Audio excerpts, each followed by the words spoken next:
ब्रह्मपुरी म्हणवले तेथे नांदे जीवन ओझा सोपान अंतरंग माझा. संत श्रेष्ठ सोपान काकांच्या समाधीभूमीमध्ये आज जर आपण सासवड नगरीचा इतिहास पाहिला तर खूप पुरातन दाखले आपल्या या पुरंदर तालुक्यामध्ये सासवडला आहे. साहित्याच्या दृष्टीने विचार केला तर सोपानदेवांनी सोपानदेवी हा घेतलेला समश्लोकी ग्रंथ लिहिला आणि हरिपाठाचं पण लिखाण केलं. सोपानदेवांच्या त्या लिखाणामध्ये सगळ्यात विशेष म्हणजे असं की माऊलींनी एका श्लोकासाठी अनेक ओव्या ज्ञानेश्वरीमध्ये लिहिल्या.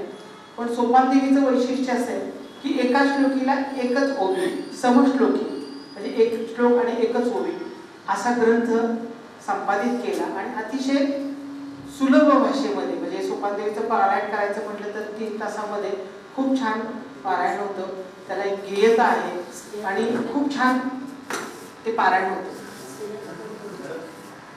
तोच धागा पकडून नंतर पेशवाई आली. पेशवाईच्या दफ्तरखान्यातले अनेक पत्रव्यवहार पाहिले. त्या पत्रव्यवहारामध्ये अनेक अशी काही एक साहित्यिक मूल्य आपल्याला आढळून येतात. नंतर पुरंदरे, बाबासाहेब पुरंदरे असतील, प्रल्हाद केशव अत्रे ज्यांच्या नावाने आपण हा वाचन कट्टा सुरू केला आहे, ते प्रल्हाद केशव अत्रे त्यांनी साहित्यामध्ये जी भरारी मारली आहे. काल आम्ही रात्री कार्यक्रमाच्या नियोजनाची तयारी करत असताना असा विषय आला की अत्रे फक्त यांच्याच साहित्याचं वाचन करायचं म्हटलं तर जवळजवळ 4-5 वर्ष आपल्याला दुसरा विषय पण शोधावा लागणार नाही. इतकं प्रचंड साहित्य आणि वेगवेगळ्या विषयावर त्यांची व्यक्तिचरित्र असतील, आत्मचरित्र असतील, प्रवास अशी विविधता त्यांच्या लेखनामध्ये दिसते. पुरंदर कलामंचाची स्थापना गेली 2 वर्ष झाली आणि त्या स्थापनेपासून असा एक संकल्प होता. समर्थांच्या सज्जनगडावर हा संकल्प झाला आणि अशी इच्छा झाली की आपल्या पुरंदर तालुक्यामध्ये हे जे सगळे विखुरलेले मोती आहेत, मग त्याच्यामध्ये कोणी गायक आहे, वादक आहे, नृत्यकार आहे, चित्रकार आहेत, रांगोळीकार आहेत, साहित्यिक आहेत, त्या सगळ्यांना एकत्र करायचं. कारण तुम्हाला माहिती आहे की एका कलेचा संबंध दुसऱ्या कलेशी असतो.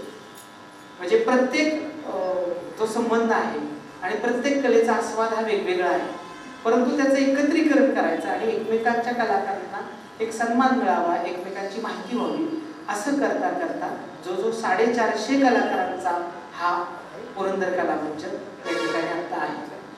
आपण व्हॉट्सअपचा वापर करतो आणि त्याच्यामध्ये अनेक, म्हणजे आपण या शाळेच्या मुख्याध्यापक प्रधान सर यांचे चिरंजीव जर तुम्ही पाहिलं तर रोज एका बीजाची, रोज एका ओरोगमी चित्राची आपल्याला भेट देत असतात. मुथा असतील, तळेकर सर असतील, आढाव असतील, ही सगळी मंडळी यात आम्हाला कळायला लागली आणि त्यांचं कर्तृत्व, त्यांची योग्यता. आज पुरंदर कलामंचात अशी मंडळी आहे, त्याच्यामुळे पुरंदर कलामंचाचं वजन दिवसेंदिवस वाढत आहे. हनुमंत चांदोडे सरांसारखे कवी, मराठी साहित्यातले एक उत्तम ग्रामीण भाषेत काव्य करणारे कवी, त्यांचाही यात समावेश असतो. अनेक कवितांना दाद देतात, त्यांचे कविता पाठवतात, साहित्याच्या दृष्टीने अनेक लेख येतात. हे करत असताना की आपण हे सगळं करतो आहोत. व्हॉट्सअपमध्ये आपण एकमेकांना पाहतो, एकमेकांच्या कलेचा आस्वाद घेतो, पण एक कृतीतून कुठेतरी आणायचं. म्हणजे शाळेचं जे ब्रीद वाक्य आहे, क्रिये विना वाचा हा व्यर्थ आहे, तर मग कृतीत काही गोष्टी आणायचं असं ठरवलं आणि मग दर महिन्याला एखादा कार्यक्रम, गाण्याची मैफिल असेल, वादन असेल, कवी संमेलन असेल, अशा मार्फत कलामंच काम करायला लागलं.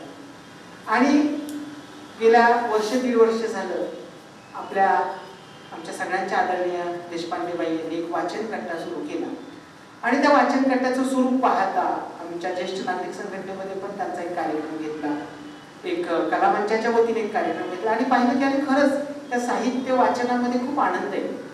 हा प्रयोग म्हणजे आता अरुण चिंचकर आहेत, तानाजी सातव आहेत, आम्ही जांभळे सर असताना, स्वर्गीय जांभळे सर, त्याच्यानंतर मला आमच्या गोळे मॅडम पण त्याच्यातून एक वाङ्मय चर्चा मंडळ आम्ही स्थापन केलं होतं आणि एक साधारण 15-1 दिवसांनी आम्ही असं एकत्र यायचो आणि असं वाचन करायचो किंवा कोणी ज्यांनी वाचलंय त्याच्यावर साधारण ते समारोपाच्या किंवा एक सारांश रूपाने ते साहित्य आमच्या पुढे सांगायच्या आणि खूप चाललं होतं. परंतु काही काळाने काय होतं की थोडंसं इकडे तिकडे कोणी गेलं बाहेर वगैरे तर त्यात खंड पडला. परंतु आता पुरंदर कलामंचाच्या माध्यमातून हा वाचन कट्टा हा नुसता 1 दिवसाचा सोहळा नाही आला, हा दर महिन्याला, जसं देशपांडेबाईंनी किंवा या सगळ्या महिलांनी वाचन कट्टा सातत्य ठेवले त्या पद्धतीने आपल्याला ते करायचं आहे. आणि हा पहिलाच कार्यक्रम. या कार्यक्रमात डॉक्टर सुभाष तळेकर सारखी व्यक्ती आहेत, टाक सरांसारखे सर याच्यामध्ये आहेत. ही सगळी मंडळी याच्यात काम करणार आहेत आणि हा पुढे चालवणार आहे. सकाळी मी नरोपासाठी आपल्या साहित्याचे अध्यक्ष, साहित्य परिषदेचे दिलीप निर्गुण यांना फोन केला. दिलीप निर्गुणांचा तुम्ही जर आता पुरंदर कलामंचामध्ये 13 ऑगस्टला जो कार्यक्रम झाला, ज्यांनी कोणी पाहिला नसेल ना, तर त्या दिलीप निर्गुणांची सगळ्या तो सारांश रूपाने त्यांनी जे समालोचन केलेलं आहे, त्याचा वृत्तांत मांडलेला आहे, तो वाचताना किंवा कळतं आहे केवढं मोठं संमेलन सासवडला झालं. ती लिखाणाची शैली आणि त्यांनी खूप सुंदर असं ते मांडले. त्यांनाही सांगितलं की आपल्याला हे दरवर्षी करायचं. आणि मग त्याच्यामध्ये आचार्य प्रतिष्ठान असेल, इतर काही संघटना असेल, स्वरानंद संस्था असेल, मेघमल्हार संगीत संस्था असेल किंवा इतर काही मान्यवर मराठी भाषेसाठी काम करतात, असे सगळे एकत्र येऊन आपण दर महिन्याला तो वाचनाचा कार्यक्रम ठेवायचा आहे. वाचनाचा खूप आनंद आहे. आता तुम्ही त्याचा प्रत्यय घेणार आहात. आपल्या याच्यामध्ये स्वभाषेला खूप महत्त्व आहे. आपण आता जगात जर पाहिलं तर प्रत्येक जे देश आहेत तर त्यांनी स्वभाषेचा अंगीकार केला. मग त्यात जपान असेल, रशिया असेल, या सगळ्यांनी स्वभाषेमध्ये त्यांची म्हणजे शिक्षण पद्धतीत पण ती ठेवली, व्यवहारात पण ठेवली आणि त्या स्वभाषेविषयी त्यांनी खूप असं एक स्वतःचं व्यक्तिमत्व देशाचं ठरवलं. आपल्या मराठी भाषेचं तर यावर्षी खूप मोठं योगदान आहे की अभिजितेचा दर्जा मराठी भाषेला प्राप्त झालेला आहे. आणि मग तो अभिजितेचा दर्जा, त्याचं पालन करणं, त्याचं उरत घेऊन काम करणं, तो सातत्याने टिकवणं, तो प्रत्यक्ष आचरणात आणणं, या हेतूने आपल्या वाचनकर्त्याचं आपल्याला काम करायचं आहे. पुरंदर कलामंचाच्या माध्यमातून आपण हे सगळे साहित्यिक जोडतोय. आज सासवडमध्ये नेमके 2-3 कार्यक्रम, खूप मोठे कार्यक्रम आहेत आणि त्यामुळे आपल्याकडे थोडंसं काही ज्यांना यायचं आहे पण ते त्या कार्यक्रमात असल्यामुळे येऊ शकले नाही, पण पुढच्या कार्यक्रमाला ते जरूर येतील. तर हे सगळं करत असताना आम्हाला या ठिकाणी महिला वाचनकर्त्याचे असेल किंवा साहित्यिक जे काम करतायत त्या सगळ्यांची आम्हाला खूप महत्त्वाची मदत आवश्यक आहे. सगळ्यांनी एकत्रित ते काम करायचं. स्वयंप्रकाशांच्या माध्यमातून अरुण चिंचकर या ठिकाणी आहे की एक आपल्याला व्यासपीठ उपलब्ध झालं. आता एक विषय आपण समारोपाच्या घेणार आहे की दिवाळी आपल्याला अंक प्रकाशित करता येईल का, आणि आपल्या पुरंदरच्या साहित्यिकांचं त्यात योगदान असेल आणि एक चांगली कलाकृती आपण आपल्या पुरंदरवासियांना देऊ का, असं सुद्धा या कलामंचाच्या माध्यमातून आपल्याला एक कार्यक्रमाचं नियोजन किंवा त्या पुस्तक प्रकाशनाचं नियोजन करायचं आहे. या ठिकाणी तुम्ही सगळे आला. वाचनकर्त्याच्या वतीने, पुरंदर कलामंचाच्या वतीने मी सर्वांचं स्वागत करतो आणि खूप चांगला प्रतिसाद हे आपल्याला आता टिकवायचे. कारण इथं आलेली प्रत्येक व्यक्ती काहीतरी विशेष आहे. प्रत्येक व्यक्तीचं काही त्याचा पोरा वेगवेगळा आहे आणि साहित्याशी, कलेशी निगडीत आहे. आपल्याला आपण म्हणतो नेहमी की कारण आता दहीहंडीचा फार मोठा उत्सव झाला, पाहिला असेल, वाचला असेल, परंतु सातत्याने आपल्याला कृतीतून ही एक चळवळ, उद्या आपल्याला काही शाळेमधनं जाऊन वाचनकर्त्याचं वाचन करायचं आहे. त्याचबरोबर इतर काही संघटना आहेत त्यांच्या माध्यमातून सुद्धा वाचनकर्ता जिथे जिथे फुले. तुम्ही जर पाहिलं तर सासवड खूप मोठं झालंय, वेगवेगळे भाग आहेत. जुनं गावकतला जे सासवड म्हणतो त्यापेक्षा खूप मोठं विस्तृत सासवड झालंय.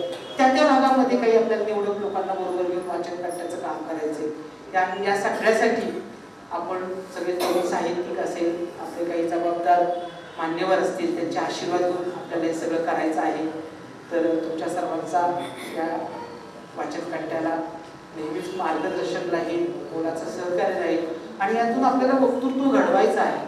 एखादी कथा खूप छान लिहिलेली आहे, परंतु ती वाचून जर दाखवली तर ते वक्तृत्वाचा पण आपल्याला एक छान एक पैलू आपल्याला काही मिळणार आहे. त्यात काही तरुण आता आपल्या पुढे वाचन करणार आहेत, तर त्यांच्या दृष्टीने खूप मोठाचा मैलाचा दगड आजचा कार्यक्रम असणार आहे. मी आपल्या सर्वांचं पुन्हा एकदा स्वागत करतो आणि आजच्या वाचनकर्त्याला आपण सुरुवात करतो.